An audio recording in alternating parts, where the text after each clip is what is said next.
हाँ भाई।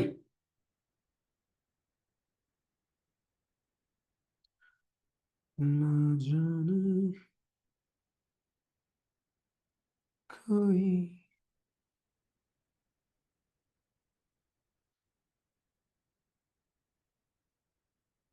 चलो ठीक है।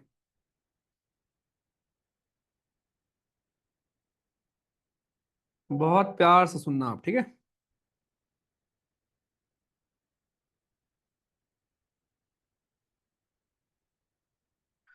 तो अब तक जितना मैंने आपको पढ़ाया है दोस्तों, ठीक है, इसके पहले वाली क्लास में प्लीज एक एक line is very very important समझाया है मैंने आपको। एक एक लाइन आपसे बस प्रभु रिक्वेस्ट है कि प्लीज दिमाग में, नोट्स में आप लिखना बाद में, प्लीज दिमाग में पहले लिख लेना भाई साहब। और ज्योग्राफी की कुछ भी हो जाए, फिजिकल ज्योग्राफी की एक भी क्लास मिस मत करना।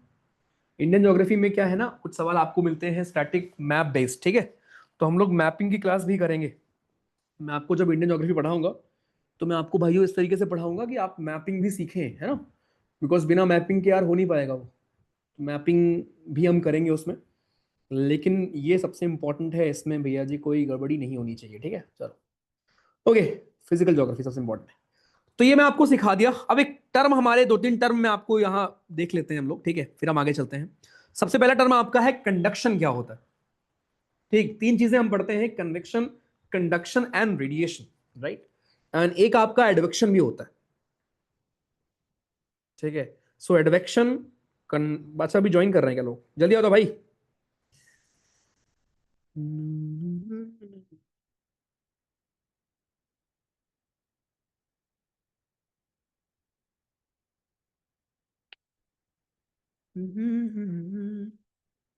चलो।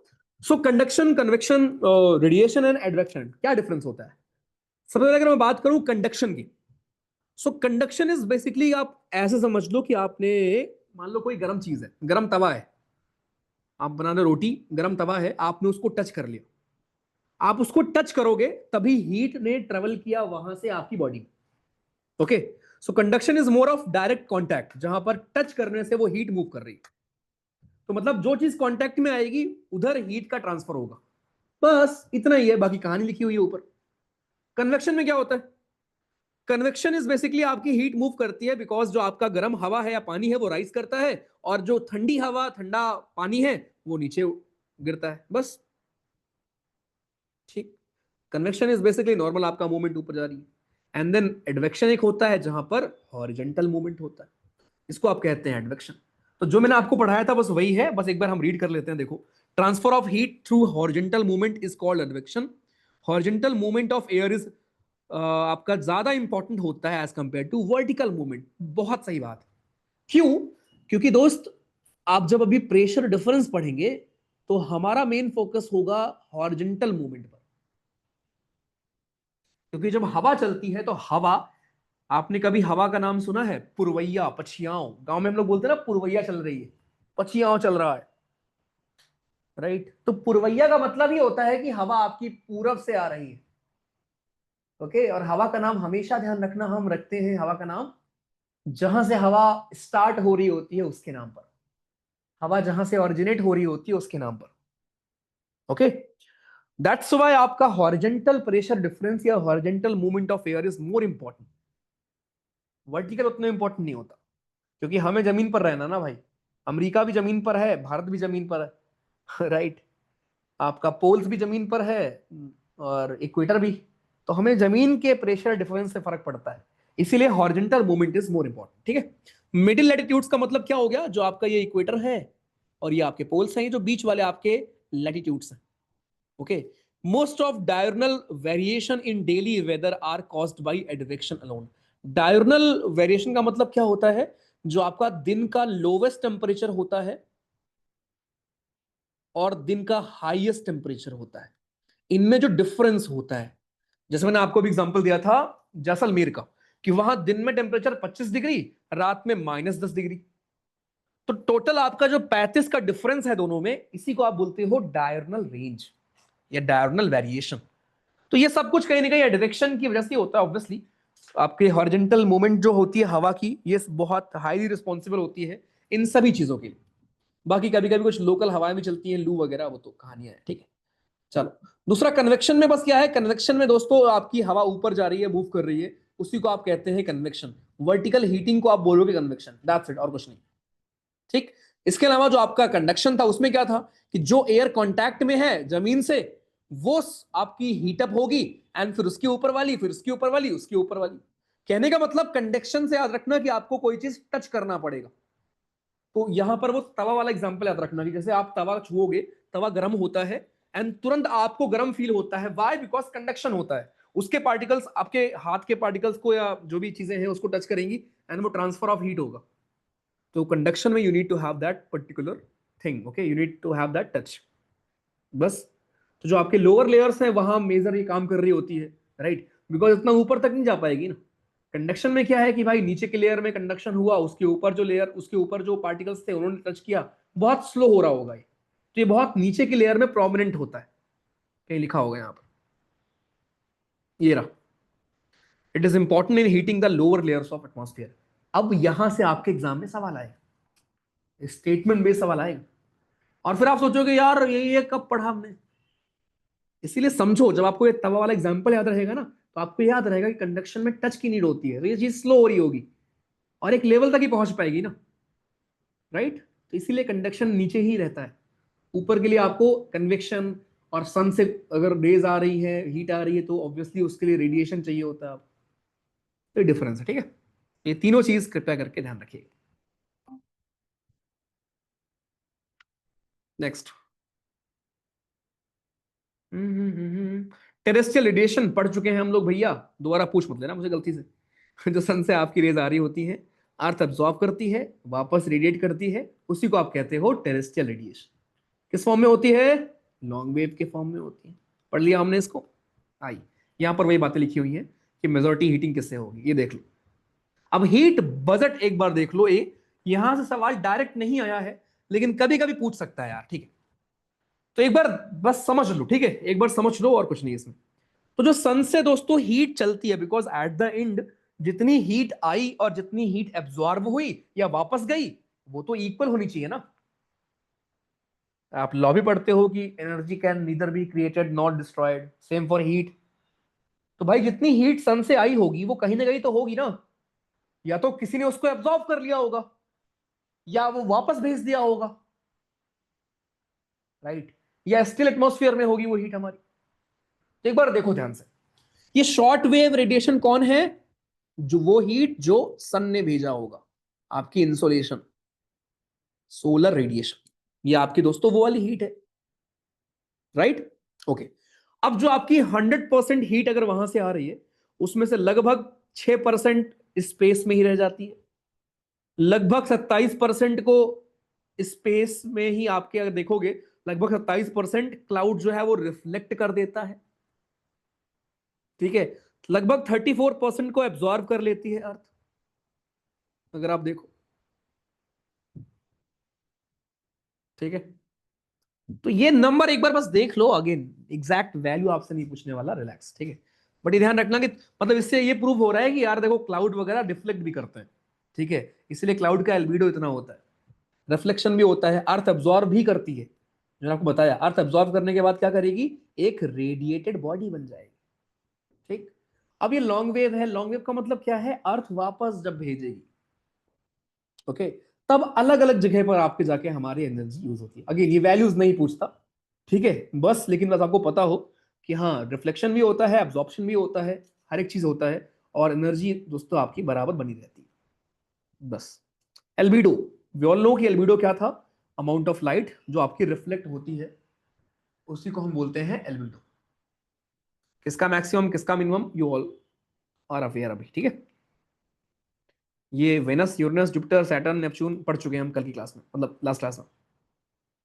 चलो आ जाओ, अब ये उसी के बारे में कुछ आपके हमारे फैक्चुअल चीजें हैं। कहीं कहीं दोस्तों हीट का सरप्लस हो जाता है, कहीं कहीं डेफिशिएट होता है। ऑब्वियसली पोल्स पर अगर आप देखोगे तो हीट ऑलमोस्ट निल रहती है, बहुत कम रहती है, लेकिन इक्वेटर के आसपास के एरियाज में देखोगे तो बहुत ज्यादा होती है। तो यहां पर वही लिखा है कि some parts of the earth, और अगेन कॉमन सेंस वाले पॉइंट्स हैं अर्थ के, और यहीं से सवाल बनता है वो वाला कि क्या अर्थ के पूरे सरफेस पर हीट जो है इवनली डिस्ट्रीब्यूटेड है क्या? नहीं भाई। तो अर्थ के कुछ पार्ट में हीट का सरप्लस आपको देखने को मिलेगा, रेडिएशन का सरप्लस देखने को मिलेगा, एंड बाकी जगह पर डेफिशिएंट आपको देखने को मिलेगा। अगर मैं आपको अप्रोक्सीमेट जगह बताऊं, देखो ध्यान से, देखो ये आपका इक्वेटर का हिस्सा है ना, दिस इज इक्वेटर।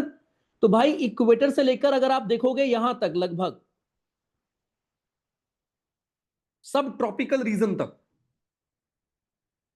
राइट, तो यहां तक हीट बहुत ज्यादा आपको देखने को मिलेगी, बिकॉज सन यहीं पे तो होता है, यहां से यहां तक घूमता रहता है। लेकिन इसके बियॉन्ड अगर आप देखोगे 50 डिग्री के बियॉन्ड, जितना आप नजदीक जाएंगे पोल्स के, उतनी ही वहां पे सन की रेज पहुंच ही नहीं पाती, बहुत कम रेडिएशन वहां पे जाता है, राइट। तो अगर आप ध्यान से देखें वहां पर डेफिशिएट होगा, कमी होगी, ठीक है। पोल्स पर कमी होती है आपके सनलाइट की, इक्वेटर पर ज्यादा होगा ऑब्वियसली सोलर रेडिएशन हमारा। A surplus of net radiation balance between 40 degree north and south and the region, वही बात कर रहा है, इसके बियॉन्ड आपको ऐसे देखने को मिलेगा। Surplus heat energy from the tropics is redistributed polewards and as a result the tropics do not get progressively heated up due to the accumulation of excess heat or the high latitude get permanently frozen। क्या मतलब हुआ इसका भैया? इसका मतलब ये हुआ कि जो हमारे अर्थ पर हवाएं हैं, पानी है, ऐसे बहुत सारे फैक्टर्स हैं, रेडिएशन इवन अर्थ से जो आपका हो रहा है वापस, गैसेस हैं आपकी। ऐसा नहीं है कि भैया इक्वेटर पर ही अगर हीट आ रही है तो बस हीट है आ रही है, बाकी जगह पर मर जाओ ठंड से, है ना, पोल हमेशा ठंडा ही रहेगा, राइट। ऐसा नहीं होता। पॉइंट बस ये है, देखो बहुत सिंपल ये पॉइंट है आपका इंसुलेशन का या हीट बजट का, कि आपके अर्थ पर किसी एक पॉइंट पर हीट ज्यादा आती है, लेकिन स्टिल अर्थ में जो आपकी बाकी सारी चीजें मौजूद हैं, एयर से लेकर वाटर से लेकर एंड बाकी सारी चीजें गैसेस से लेकर, वो कोशिश करती हैं कि इस हीट को रीडिस्ट्रीब्यूट हम करें। इसीलिए इक्वेटर से थोड़ा बहुत ऊपर नीचे, कभी बादल यहां से वहां मूव करेंगे, राइट, साथ में हीट लेके जाएंगे, हवाएं यहां से वहां मूव करेंगी, साथ में गर्म हवाएं लेके जाएंगी, ठंडी हवाएं पोल से आती हैं इक्वेटर की तरफ, इक्वेटर की गर्म हवाएं जाती हैं पोल की तरफ, सुना होगा आपने। आपको मैं ओशन करंट पढ़ाऊंगा, जब इक्वेटर का गर्म पानी जाता है पोल की तरफ, पोल का ठंडा पानी आता है इक्वेटर की तरफ। तो अर्थ पर बहुत बेहतरीन व्यवस्था है कि ऐसा नहीं है कि भाई पोल पर लाइट कम पहुंच पाती है तो बिल्कुल लाइट पहुंच ही नहीं पाएगी या बिल्कुल एनर्जी पहुंच ही नहीं पाएगी, ओके, उसके बिना फिर सरवाइव नहीं कर पाएंगे ना, ओके। तो मिक्सचर है, लेकिन ऑब्वियसली अब अगर मैं अमाउंट की बात करूं तो इक्वेटर पर मैक्सिमम अमाउंट ऑफ इंसुलेशन आपको देखने को मिलेगा, पोल्स पर बहुत कम होता है। लेकिन एक बार इक्वेटर पर इंसुलेशन आ गई, हीट आ गई, तो उस हीट को जो आपके बाकी फैक्टर्स हैं वो कहीं ना कहीं रीडिस्ट्रीब्यूट करने की कोशिश करते हैं, बिकॉज अगर वो खाली एक जगह पर ही कंसंट्रेटेड रहेगी तो फिर लोग मरने लगेंगे भाई वहां पर, तो इतनी हीट करेंगे क्या। सेम फॉर पोल्स, ठीक। तो ये इस लाइन का मतलब था, या ये मतलब था आपके सरप्लस का। अगेन कॉमन सेंस वाले पॉइंट है, इसमें ऐसा कुछ नहीं है कि मैं आपको ना पढ़ाता तो आपको कोई पता नहीं होता, लेकिन एग्जामिनेशन में दिमाग चल नहीं पाता, बिकॉज एग्जामिनेशन में आपको लगता है कि यार हर एक चीज मुझे पढ़ी हुई आनी चाहिए। आप यूपीएससी की तैयारी कर रहे हो प्रभु, ओके, वो चीज डेवलप करो, एनालिटिकल थॉट प्रोसेस डेवलप करो, ओके। रट तो दुनिया लेगी यार, लेकिन वो थॉट प्रोसेस नहीं होगा तो फिर क्वेश्चंस नहीं होंगे, बिकॉज ये थॉट प्रोसेस ही काम में आएगा जो आप बनते हैं आफ्टर क्लियरिंग योर एग्जामिनेशन, चाहे वो आईएएस बनना हो, आईपीएस बनना हो, राइट, लेफ्टिनेंट बनना हो या कुछ और बनना हो। चलो, टेम्परेचर की बात हम ऊपर कर चुके हैं, वही है यहाँ पर, राइट। अब बस एक चीज यहाँ पे हमें देखना है कि पूरे ग्लोब पर कौन कौन से वो फैक्टर्स हैं जो टेम्परेचर को अफेक्ट करते होंगे। ऊपर हमने देखा था कि इंसोलेशन किन किन चीजों पर डिपेंड करती है, कि बादल कितना है, रोटेशन से लेकर सारे फैक्टर्स पर। सिमिलरली दोस्तों आपका जो टेम्परेचर होता है वो किन किन फैक्टर्स पर डिपेंड कर रहा होता है। कॉमन सेंस बिना पढ़े भी आप यूज कर सकते हो। पहला, लैटिट्यूड। कैसे भैया? अरे ऑब्वियसली यार, कहां कितनी हीट पड़ रही है, राइट, किस लैटिट्यूड पर कितना ज्यादा सन की रेज आ पा रही हैं, वही तो डिसाइड करेगा ना आपका कि कितना टेम्परेचर वहां पे होगा। तो latitude of any place decides कि टेम्परेचर वहां पर कैसा होगा। अल्टीट्यूड, आप पहाड़ों के ऊपर हो वहां कुछ और होगा, आप वैली में खड़े हो वहां कुछ और होगा। कभी अगर आप पहाड़ पे गए होंगे, पहाड़ जल्दी गर्म हो जाते हैं दिन में, वैली ठंडी रहती है दिन में। वाई? बिकॉज जो सनलाइट होती है उसको पहाड़ ट्रैप कर लेते हैं, वैली तक सनलाइट नहीं पहुंच पाती। आपने देखा होगा शाम को 4 बजे 3 बजे नीचे अंधेरा हो चुका होता है वैली में, बिकॉज अब जो सन है वो पहाड़ के पीछे जा चुका है, सनसेट नहीं हुआ है, फिर भी आपको वैली में ठंड बढ़ चुकी होती है। दैट शोज कि altitude of a place also plays major role in deciding कि टेम्परेचर कितना कहां पे होगा। Common sense. Third is distance from the sea. इसका मतलब क्या है? यार मैं ऑडिबल हूं ना? मैं ऑडिबल ना?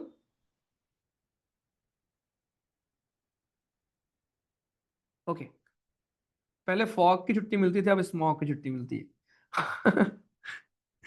सर एक रिक्वेस्ट है, वीकली टेस्ट में नेगेटिव मार्किंग। अरे भाई पढ़ ले यार भाई प्लीज। ठीक है, पढ़ लेते हैं पहले। ये सजेशन आपके मैं बाद में ले लूंगा, ठीक है? चलो आजा। थर्ड इज दोस्तों डिस्टेंस फ्रॉम द सी। भाई पता है, कभी अगर आप समुद्र के नजदीक गए हो ना, अगर ये हमारा समुद्र है, कोस्टल एरियाज, तो कोस्टल एरिया के किनारे, चेन्नई देखो आप एकदम किनारे पे, यहां पे बहुत ही, स्पेशली अगर आप एकदम कोस्ट पे देखोगे तो बहुत ही मॉडरेट क्लाइमेट होता है, मतलब कि एक्सट्रीम क्लाइमेट सिचुएशंस आपको देखने को नहीं मिलेंगी। कोस्टल एरियाज में आपको मॉडरेट टेम्परेचर देखने को मिलते हैं, ना ज्यादा गर्मी ना ज्यादा ठंड। वही आपका वही 20 डिग्री 25 डिग्री, है ना, 30 डिग्री बहुत गया तो, राइट? एकदम उसकी बात कर रहा हूं, किनारे की। प्लस रेनफॉल भी वैसी होता है, ठीक है? कहीं पर उधर नजदीक जाओगे, राइट, कम ज्यादा, और अंदर आओगे कम। तो बिल्कुल टेम्परेचर भी डिपेंड करेगा ना कि आप समुद्र से कितनी दूर पे खड़े हो। समुद्र तल से कितना ऊपर हो, या वो तो चलो एक अलग फैक्टर हो गया, या समुद्र से कितना दूर हो, कोस्टल एरिया से आप कितने दूर हो, वो भी एक फैक्टर होता है टेम्परेचर डिस्ट्रीब्यूशन का। Then we have presence of warm and cold current, right? कहां पर वार्म करंट है? करंट का मतलब दोस्तों यहां पानी होता है, ठीक है? ये हम पढ़ते हैं ओशनोग्राफी में। तो कहीं पर गर्म पानी होता है। अब ऑब्वियस, बहुत ऑब्वियस है कि जो हमारा इक्वेटर होगा भैया, अगर ये हमारा इक्वेटर का हिस्सा है, तो इक्वेटर के जो आसपास यहां का पानी होगा वो कैसा होगा? गर्म पानी होगा। तो ये वार्म करंट होगी। और यहां का पानी कोल्ड होगा, तो this will be cold current. Cold current, right? तो मूवमेंट कैसे होती है? वो तो हम पढ़ते हैं ओशन करंट में, कि भैया यहां से यहां मूवमेंट हो रही है, यहां से यहां मूवमेंट हो रही है, कैसे पानी आपका जा रहा है, ठीक है? तो ध्यान रखना, बिल्कुल आपके ओशन करंट्स भी फैक्टर हैं। एंड कभी कभी कुछ लोकल फैक्टर्स भी हो सकते हैं, कि मान लो कहीं पर भैया लू बह रही है, कहीं पर कुछ और फैक्टर हो सकता है, ठीक है? तो ये प्लीज याद रहे, एग्जामिनेशन में डायरेक्ट पूछा जाएगा। लेकिन वेन आई से याद रहे, मेरा मतलब है लॉजिक के साथ, ऐसा नहीं कि बस रटने बैठ जाओ कि क्या क्या था सर। लाल सर एक हिंट दे दो, एल लैटिट्यूड, हाँ सर लैटिट्यूड याद आ गया, ऐसे मत याद करो, ठीक है? कॉमन सेंस आप सब में है। और ये समझ के रखना कि इंसुलेशन या लैटिट्यूड या हमारा टेम्परेचर किस पर डिपेंड करने वाला है, ठीक है? चलो परफेक्ट। अब सबसे इंपॉर्टेंट होता है कि जो हमारा ये टेम्परेचर है भैया, टेम्परेचर का जो डिस्ट्रीब्यूशन वगैरह है, राइट, ये कैसे बिहेव करता है समर में, कैसे बिहेव करता है विंटर में। बहुत ध्यान सुनना, समर और विंटर में अलग तरीके से कैसे बिहेव करता है। उसके पहले मैं कुछ आपको लाइंस यहां पे पढ़ाता हूं। आई एम श्योर आपने कुछ लाइंस पढ़ी होंगी, और सीडीएस और सीएपीएफ में भी, और एनडीए में तो खासकर, ऐसे खूब सारे सवाल दोस्तों आपको देखने को मिलते हैं। तो मैं एक काम करता हूं, जरा यहां पर कुछ चीजें आपको बताता हूं, बहुत ध्यान से देखना। यहां लिख रहा हूं, ठीक है? और ये आपको याद हो, आइसोनेफ, कुछ लाइंस में लिख रहा हूं, ठीक है? आइसोहेलाइन,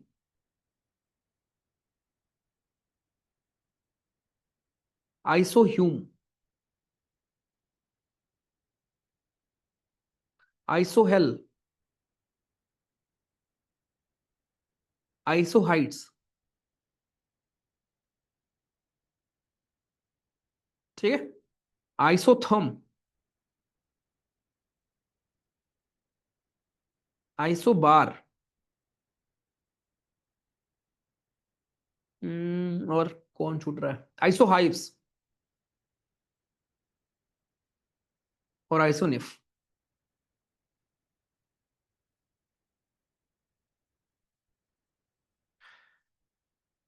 ठीक है, चलो ध्यान सुनना। सो आइसोनेफ, अब ये आप लोग बताओ चलो कमेंट में। आइसो का मतलब क्या होता है? Same line. ओके, अब ये देखो, दुनिया भर में दोस्तों अलग अलग जो आपके इन्वायरमेंटल फैक्टर्स होते हैं, अलग अलग आपके जो फैक्टर्स होते हैं, पानी, rainfall, humidity, temperature, pressure, right. अगर हम एक लाइन ड्रॉ कर दें इमेजिनरी, ऑब्वियसली रियल में लाइन नहीं हो सकती ना, अगर हम एक इमेजिनरी लाइन ड्रॉ कर दें जहां पर इन सभी को वो अपने साथ ज्वाइन करे, तो ऐसी लाइन को हम डिनोट करते हैं आइसो वर्ड का यूज करके। मतलब अगर मुझे बोलना हो कि दुनिया भर में जहां टेम्परेचर सेम होता है, मान लो दुनिया भर में जहां जहां 20 डिग्री टेम्परेचर होता है विंटर में या जनवरी में, फरवरी में, जो भी है, अगर मैं उनको एक लाइन से मैप में ऐसे ड्रॉ कर दूं, तो उसको आप बोलोगे आइसोथर्म। आइसो का मतलब सेम, थर्म का मतलब टेम्परेचर। ठीक, ये मतलब होता है इसका। चलो मुझे बताओ आइसोनेफ हम किसके लिए यूज करते हैं? What do you think? Isoneph हम किसके लिए यूज करते हैं? क्लाउड के लिए, पक्का? गुड। सो क्लाउड कहां पे कितना, क्लाउड कवर कहां पर कितना है, उसके लिए हम यूज करते हैं। Very good. Isohaline, आइसोहेलाइन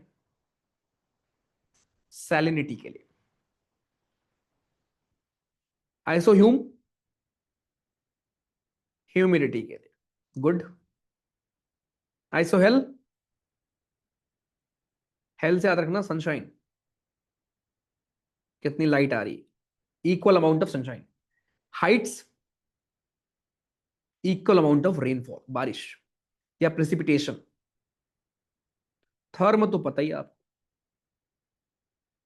isobar, equal pressure.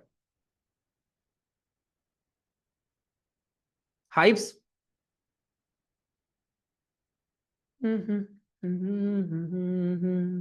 Elevation. Good. Okay. Niph, आइसोनिफ।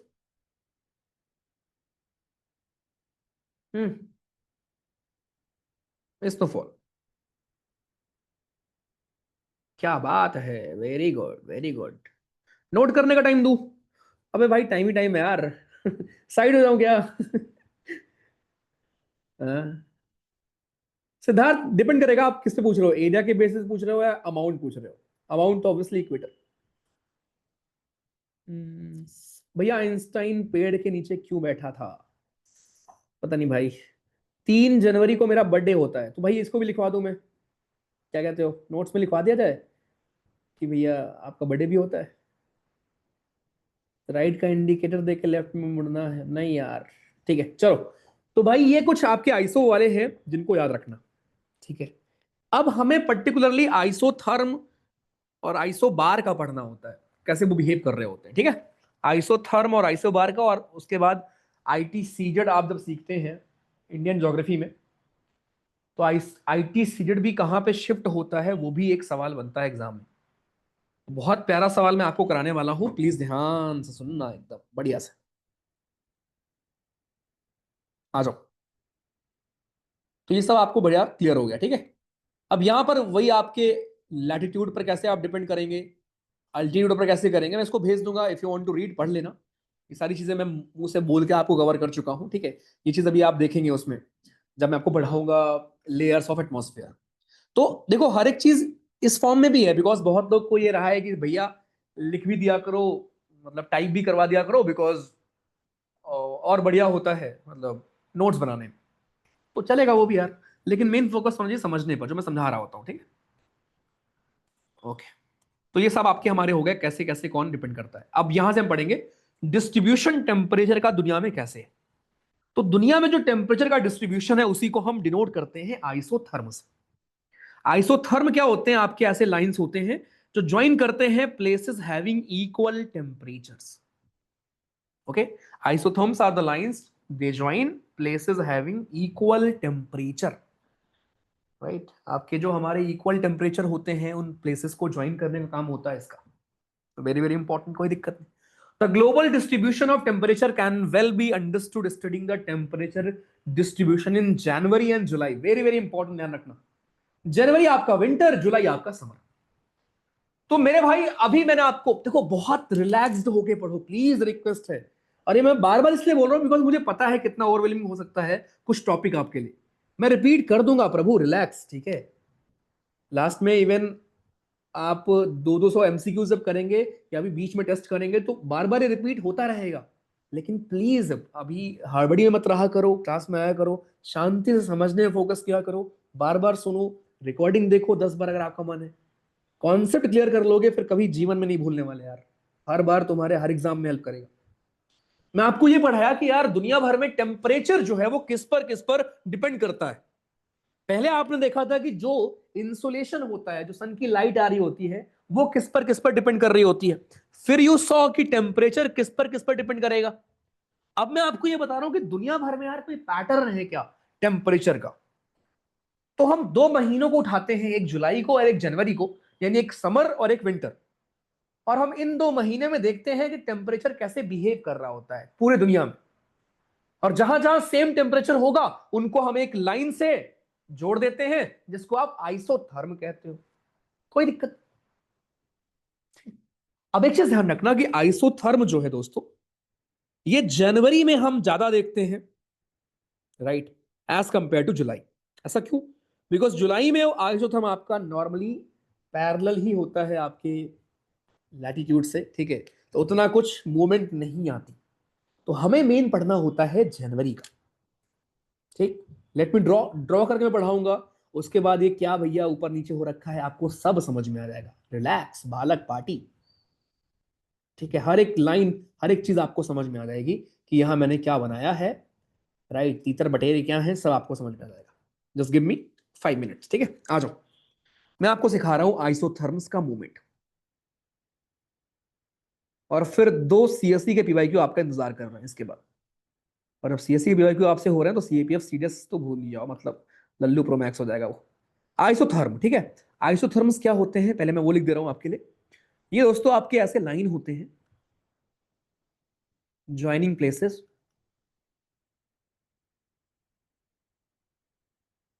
Having equal. 1 minute देना जरा मुझे यार, बस 1 मिनट। ये देखो नीचे कौन आया है। Ashish sir, hello. आशीष।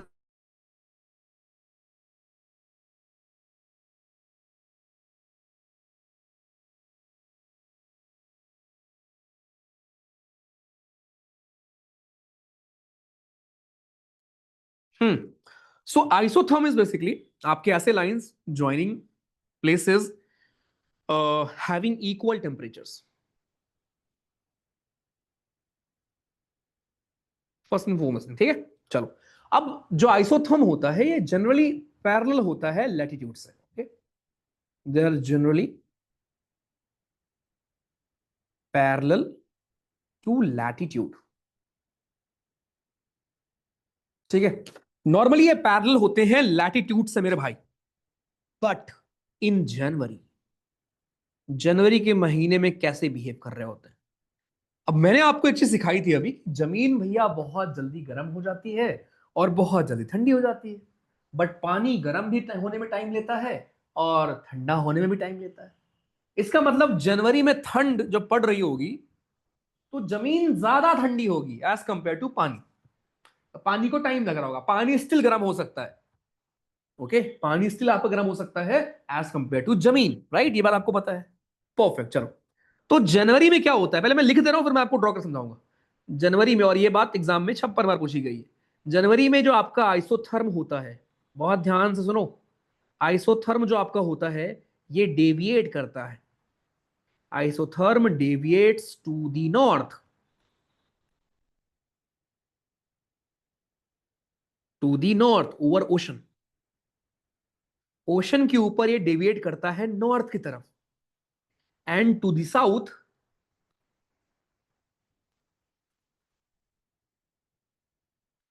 ओवर कॉन्टिनेंट,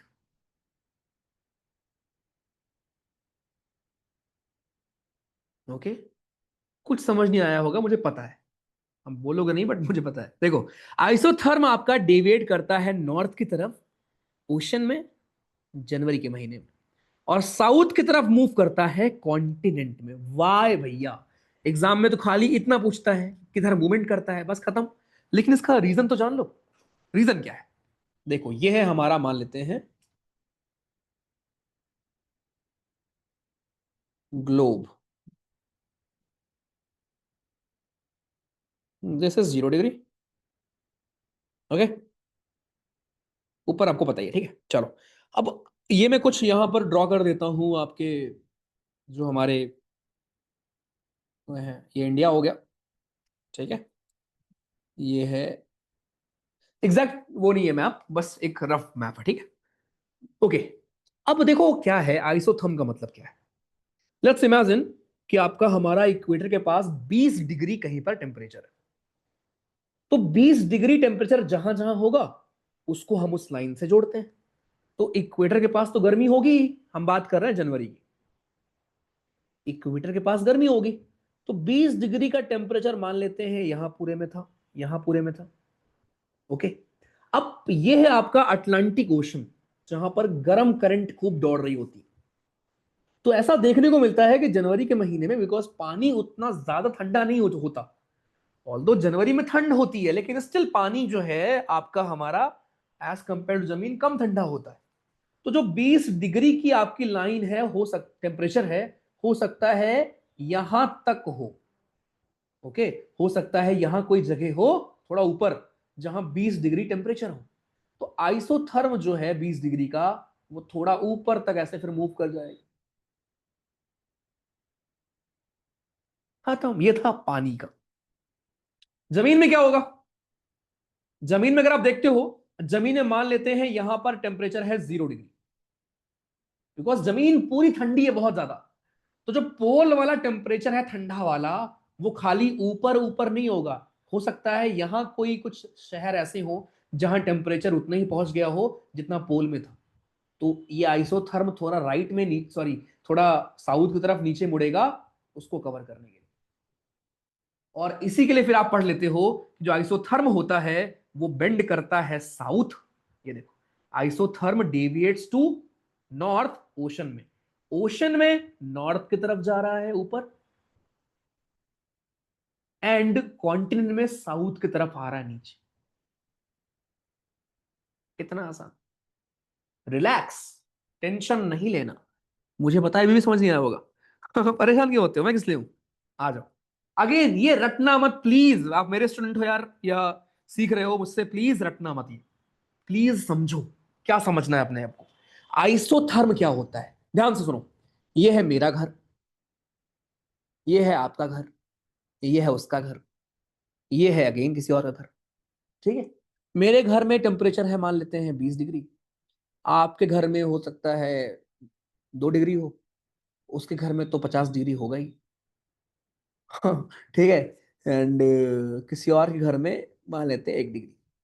नहीं यार, फिर कॉन्सेप्ट समझा नहीं पाऊंगा यार, रुक जाओ मजाक में कॉन्सेप्ट समझा नहीं पाऊंगा। यहां भी 20 डिग्री, ठीक, और यहां भी 20 डिग्री।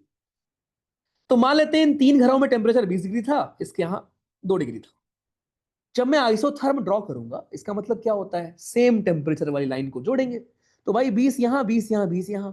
तो ये जो आपका टेम्परेचर ऐसे जा रहा था, ये थोड़ा ऊपर जाकर इसको भी कवर करेगा ना, इस वाले पॉइंट को, और फिर आएगा ऐसे, राइट। क्यों? बिकॉज इस जगह पर भी थोड़ी गर्मी पड़ रही थी, इस जगह पर भी सेम टेम्परेचर है जो यहां था। अब यहां आगे समझो, इक्वेटर के पास गर्मी होगी थोड़ी सी ना जनवरी में भी, राइट। अब ये जो इक्वेटर के पास गर्मी है, ये गर्मी थोड़ी ऊपर तक आपको पानी में देखने को मिलती है। आपका ओशन है, पानी में गर्मी थोड़ी ऊपर तक भी देखने को मिलती है, बिकॉज पानी उतना ठंडा नहीं हो पाता जल्दी, इसलिए पानी में गर्मी ऊपर तक देखने को मिलती है। तो जब आप किसी भी टेम्परेचर का आइसोथर्म ड्रॉ करोगे, 5 डिग्री, 10 डिग्री, 15 डिग्री, तो जो इक्वेटर के पास का आपका टेम्परेचर है वो थोड़ा ऊपर तक आपको देखने को मिल सकता है। इसी को हम बोलते हैं कि आइसोथर्म थोड़ा सा ऊपर की तरफ डेविएट हो गया। ऊपर का मतलब नॉर्थ की तरफ। अब यहां समझो फिर से एक बार, एक आपके पोल पर एकदम ठंडक होगी, राइट। लेकिन there is very high possibility कि भैया जमीन में, कॉन्टिनेंट्स में क्या होगा, ठंडक हर जगह उतनी हो सकती है, राइट। तो हो सकता है पोल पर टेम्परेचर -5 डिग्री हो, तो वो -5 डिग्री हो सकता है यहां पर नीचे तक, चाइना के ऊपर तक आपको देखने को मिल जाए कहीं। तो उसको कवर करने के लिए आपका आइसोथर्म थोड़ा सा नीचे की तरफ शिफ्ट होगा ना, उस पॉइंट को कवर करने के लिए, फिर ऊपर जाएगा। इसी को आप बोलते हो कि आइसोथर्म साउथ में शिफ्ट हो गया आपका, बस। तो द पॉइंट इज कि in the month of January when winter is here, isotherm आपका डिविएट करता है नॉर्थ की तरफ पानी में। व्हाई?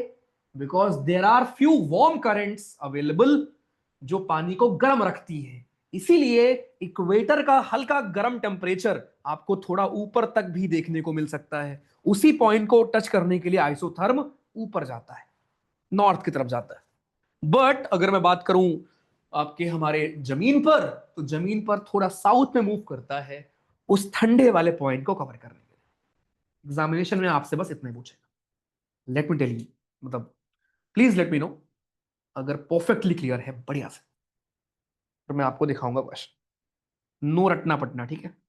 अरे 20 डिग्री मैंने माना है, प्रभु माफ कर दो। कुछ भी मान लो तुम, उसको -2 मान लो। मैं अपना बता रहा था एग्जाम्पल यार, कुछ भी ले लो। ऋषि यार ऐसे ज्यादा अच्छी राइटिंग बनती है यार, ऐसे ही कंफर्टेबल हूं यार मैं 4 साल से, लिखते लिखते लिखते लिखते। भैया आज थोड़ा बहुत स्नोफॉल हुआ है, श्रीनगर में हूँ आप, आज श्रीनगर में हो आप, ओके, -1 है। ओके आर्यन, यार मैंने एक चीज नोटिस किया, I was in Himachal, Himachal का -1 डिग्री और यूपी में अगर -1 डिग्री हो जाए, दोनों में जमीन आसमान का फर्क है यार। मतलब तो ऐसा मुझे कहना नहीं चाहिए, ज्योग्राफी पढ़ाता हूं मैं, बट यार सच में मतलब -1 था हिमाचल में, हमें वो उतना वो फील नहीं हो रहा था। हो सकता है हवाएं ना चल रही थी, वो रीजन हो सकता है। बट भाई यूपी में 0 डिग्री पहुंच जाए तो अरे भाई, कप कपाती ठंड। Right, winter is coming, okay. I am from Himachal. Southern hemisphere में नहीं होता उतना, इसलिए हम खाली नदर्न हेमिस्फेयर का ही पढ़ रहे हैं, ठीक। मेरा बर्थडे 3 जनवरी को नहीं आता दोस्त, किसी और का आता है। उसने बोला था लिख लेना है। अब लग रहा है सीएससी का फॉर्म भर दो, नहीं यार 10 सवाल करने से सीएससी का फॉर्म नहीं भरा जाता, ठीक है। बस वो तुम्हारे कॉन्फिडेंस के लिए आपको बता रहा हूं कि जब मैं आपको पढ़ा रहा हूं कोई चीज, तो मेरा काम है बेसिक सिखाना पहले, एंड देन उस लेवल तक पढ़ाना कि मल्टीपल एग्जाम आप क्लियर करो। अब देखो ये है आपका आइसोथर्म, ठीक है। अब देखो एग्जाम्पल, ये जनवरी महीने का है।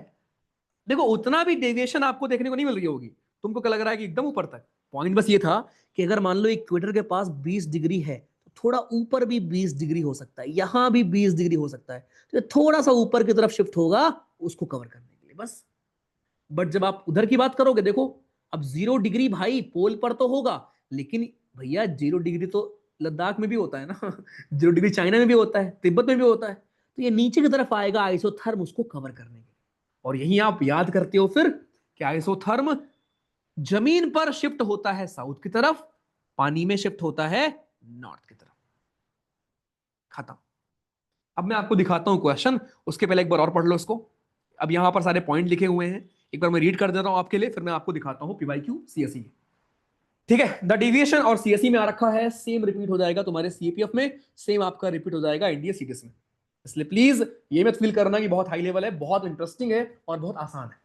Deviation from this general trend is more pronounced in January, ये बात ध्यान रखना। मैं क्यों आपको जनवरी का पढ़ा रहा हूं, बिकॉज जुलाई में उतना डिफरेंस नहीं होता, क्योंकि गर्मी पड़ रही भाई, तो गर्मी हर जगह पड़ रही है, राइट। मतलब हर जगह तो नहीं, बट हाँ उतना प्रोनाउंस नहीं हो पाता, उतना क्लियर डिफरेंस नहीं दिख पाता जितना विंटर में आपको दिखता है। इसलिए हम खाली जनवरी का पढ़ते हैं और खाली नदर्न हेमिस्फेयर का पढ़ते हैं। सदर्न हेमिस्फेयर में आइसोथर्म जनरली पैरेलल होती है, उतना आपको डिफरेंस नहीं दिखेगा। अगर इवन डायग्राम भी आप देखो, उतना डिफरेंस नहीं है, देखो ऑलमोस्ट एकदम पैरेलल है पानी वानी में। इनके बारे में आप क्या ही पढ़ो, ठीक। आ जाओ। In the northern hemisphere the land surface area is much larger, जमीन ज्यादा है इसलिए इतना कुछ आपको डिफरेंस देखने को मिलता है। सदर्न हेमिस्फेयर में पानी ज्यादा है, इसलिए वहां पर कुछ ऐसा कुछ है नहीं। अब ये वही पूरा है जो मैंने आपको बताया। If you want to read, ये रीड कर सकते हो। The presence of warm ocean current, जो मैं आपको बोल रहा था अभी तक। और अगेन ये नाम अभी आपको याद नहीं होंगे, because once I teach you oceanography, then आपको ओशन करंट्स के नाम भी याद होंगे कि भैया वहां पर कुछ गर्म करंट्स होती हैं, गर्म पानी होता है, gulf stream current, north Atlantic drift current होता है। बिकॉज ऑफ इट ऊपर भी थोड़ी गर्मी होती है, इसीलिए आपका पानी ऊपर शिफ्ट हो जाता है, आपका सॉरी आइसोथर्म ऊपर शिफ्ट हो जाता है। बस वही चीजें हैं, आप प्लीज रीड कर लेना। एंड ये आपके सदर्न हेमिस्फीयर का है, ये उतना नहीं है, पैरेलल है मोस्टली। और ये आपके जुलाई का है, जुलाई में अगेन उतना कुछ डिफरेंस आपको देखने को नहीं मिलता, बहुत नॉर्मल। देखो पानी में एकदम पैरेलल जा रहा है, जमीन पे देखो एकदम पैरेलल जा रहा है, कुछ उतना डिफरेंस नहीं है। लेकिन जनवरी का देखोगे तो भाई इतने बड़े बड़े ऐसे बने होते हैं आइसोथर्म, इसीलिए हम खाली जनवरी का पढ़ते हैं। ये था दोस्तों आपका पूरा जुलाई का, और उसका जुलाई में उतना आपको देखने को नहीं मिलेगा।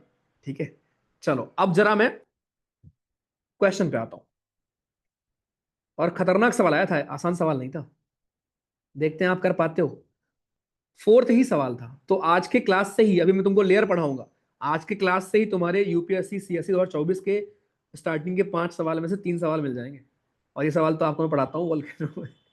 चलो क्वेश्चन नंबर 4, पहले रीड करो। सवाल ये है, which of the following is slash are correct inference, मतलब इससे आप क्या बेसिकली इन्फर कर सकते हो, क्या बोल सकते हो आइसोथर्मल मैप्स के बारे में in the month of January, जनवरी महीने के आइसोथर्मल मैप के बारे में इनमें से आप क्या चीज बोल सकते हैं। पहला, isotherms deviate to north over the ocean and south over the continent. Please pause लिया करो एग्जाम में, you have enough time. The sole purpose of examiner is कि आपको वो फंसाए, हड़बड़ी में मत रहा करो, ठीक, नो रश। दूसरा, the presence of cold ocean currents, gulf stream and north Atlantic drift make the north Atlantic ocean colder, इसीलिए आइसोथर्म उधर बेंड कर जाता है। चलो बताओ पोलर, ऐसा है क्या प्रभु?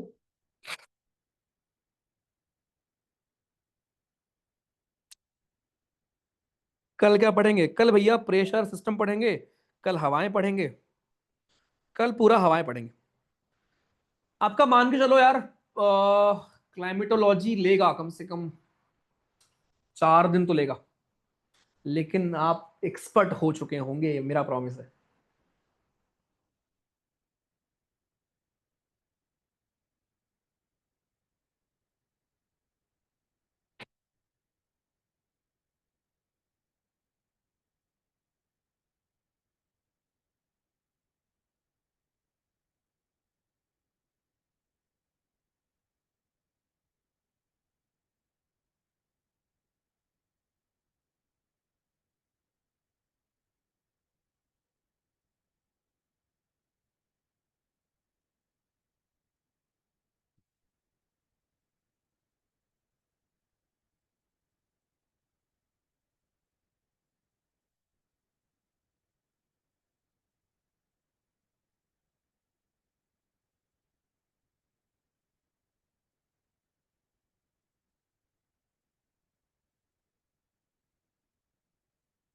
डन।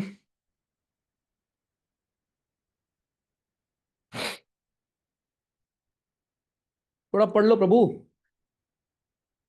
थोड़ा सा पढ़ लिख लो यार, तुक्केबाजी मत करो। अबे ये बता भाई, अभी तुमको पूरा दिखा रहा हूं फिर भी। भाई साहब, अगर आइसोथर्म नॉर्थ की तरफ जा रहा है, राइट, ओके, तो नॉर्थ की तरफ जाने का मतलब क्या हुआ? नॉर्थ की तरफ जाने का मतलब हुआ कि जो इक्वेटर की गर्मी है वो ऊपर तक मिल रही है। जब ठंडा पानी होगा तो गर्मी कैसे दे देगा वो? एक लॉजिक ये था। दूसरा लॉजिक बहुत कॉमन सेंस है, जब मैं आपको ओशन करंट पढ़ा दूंगा तो आप ये पढ़ लेते हैं कि गल्फ स्ट्रीम और नॉर्थ अटलांटिक ड्रिफ्ट आपकी वार्म करंट होती है, कोल्ड नहीं होती। बताओ, ठीक है? क्या आसान लगा? बताओ जरा, अच्छा लगा?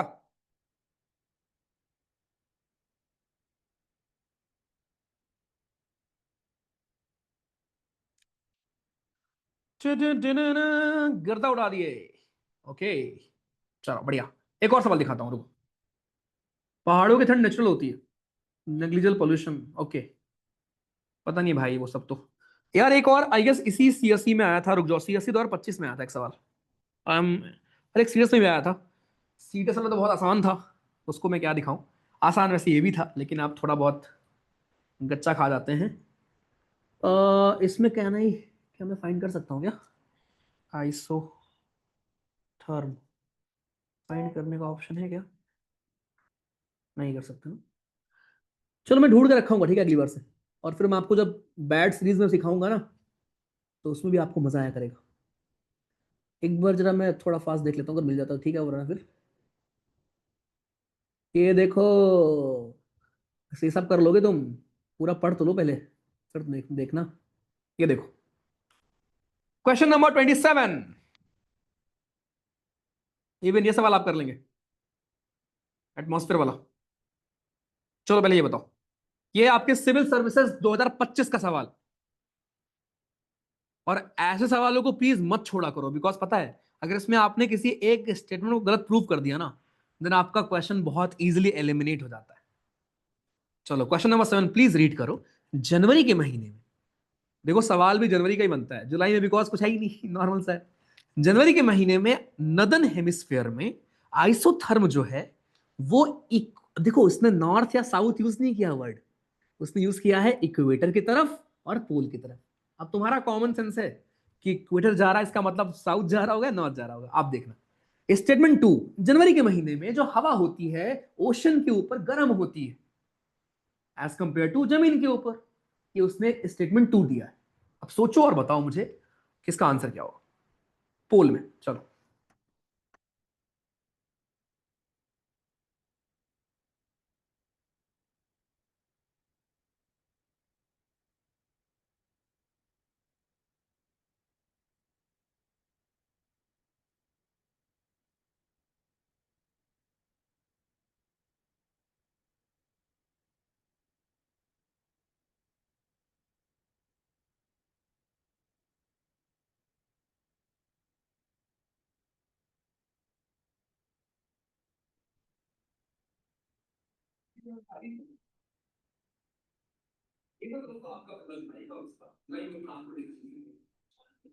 चलो अब जरा मैं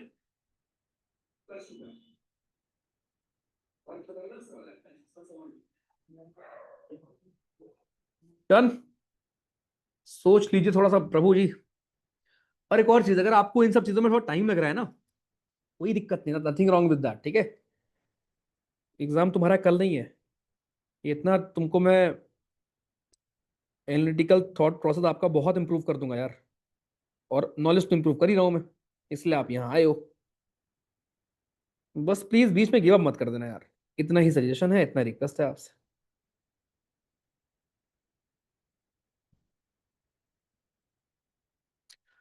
सो this question was very easy and that's why majority of you are able to solve this. Very good यार, शाबाश, गुड।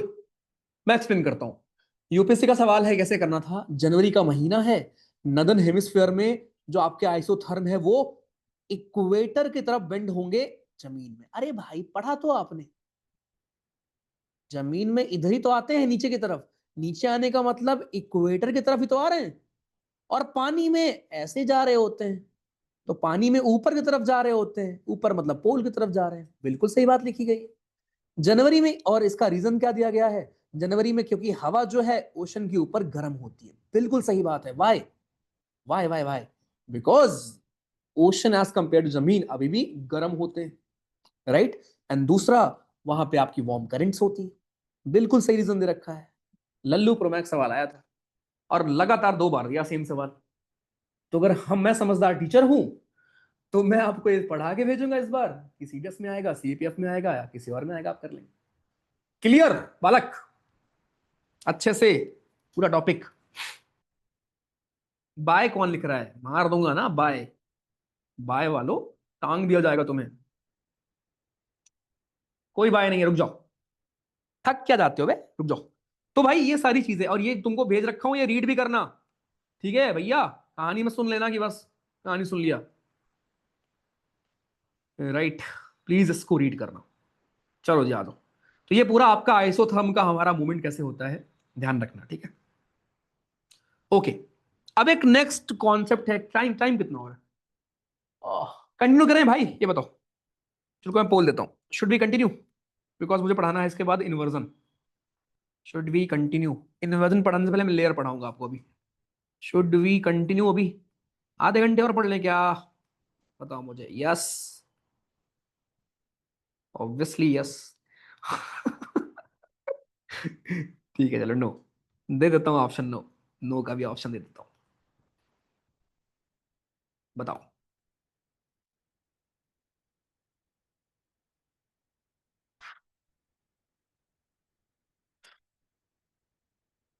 Very good. क्या बच्चे हैं हमारे, पढ़ना लिखना चाहते नहीं हैं।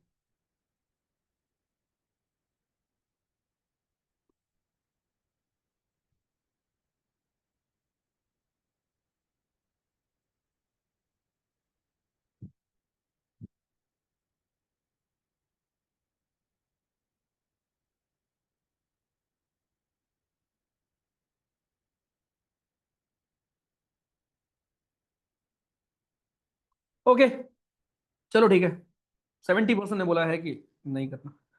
ओके परफेक्ट, ठीक है काफी है, बिकॉज जो टॉपिक है it will take half an hour. Inversion पढ़ेंगे आगे, देख लो अब हम क्या पढ़ना है अपने को। इन्वर्जन, राइट टाइप्स उसके, देन उसके बाद आपका ये बेसिक जो मैं आपको दिखाया था। और भाई ये मैं आपको सवाल दिखा चुका हूँ, दो दो सवाल तुम्हारे सीडीएस में, सीएपीएफ में और सी उसमें सीएसई में, केवल इतने लाइन से आया हुआ है तुम्हारे 3 सवाल। तो ये जो स्लाइड बनाई गई है ना आपके लिए, चुन चुन के बनाई गई है दोस्त, राइट। तो ज्योग्राफी में किसी भी हाल में एक भी सवाल गलत नहीं करना, अनलेस कि कोई वो उठ पटांग पूछ ले, फैक्चुअल बहुत पूछ ले, तो उसकी वो किसी से नहीं होता, रिलैक्स, ठीक है। एक बात मेरी हमेशा याद रखना, आपका सिलेक्शन इसलिए नहीं रुकता कि आपसे सारे सवाल नहीं हुए या आपसे वो सवाल नहीं हुए, राइट, जो किसी से नहीं हुए। आपका सिलेक्शन इसलिए रुकता है क्योंकि आपसे वो सवाल नहीं हुए जो बाकियों से हो गए। तो ऐसे कुछ सवाल आपको मिलेंगे जो किसी से नहीं होने वाले, रिलैक्स, उस सवाल से आपका सिलेक्शन नहीं रुकेगा। लेकिन बिल्कुल आपका सिलेक्शन रुकेगा उस सवाल से जो बाकी लोग कर लेंगे। और अब ये सवाल बाकी लोग कर लेंगे आइसोथम वाला। तो अगर आपको अभी भी डाउट हो प्लीज दोबारा रिकॉर्डिंग देखना। चलो thank you so much, hopefully you enjoyed the class. Serious वालों आपका गूगल फॉर्म होगा 9 बजे। हाँ thank you, this was our very first class of geography. I hope I was able to make it interesting for you. And अगर ऐसा कुछ भी कमी लगी है तो माफी यार, आई विल इम्प्रूव। और जो भी ऐसा सोच रहा है उसे टांग दिया जाएगा। चलो ठीक है, ठीक है, ठीक है। आगे थोड़ा यार एनर्जी लेके आया करो, ठीक है, बस यही है। थोड़ा ऐसा ना लगे कि मैं किसको बढ़ा रहा हूँ, मुद्दों को बढ़ा रहा हूँ, ठीक है। प्लीज एनर्जी लेके आया करो, एक्टिव रहा करो और प्लीज रिवीजन किया करो, ठीक है। और कुछ आपसे मुझे रिक्वायरमेंट नहीं है, बाकी सब कुछ मैं करा दूंगा। चलो thank you so much, see you tomorrow. कल मेजर पोर्शन खत्म हो जाएगा, उसके बाद परसों या उसके एक दिन और ले लेंगे, आपका पूरा खत्म हो जाएगा क्लाइमेटोलॉजी, ठीक है। चलो thank you, take care, good night, bye bye. Group में बताना क्लास कैसे लगी, ठीक है। Thank you.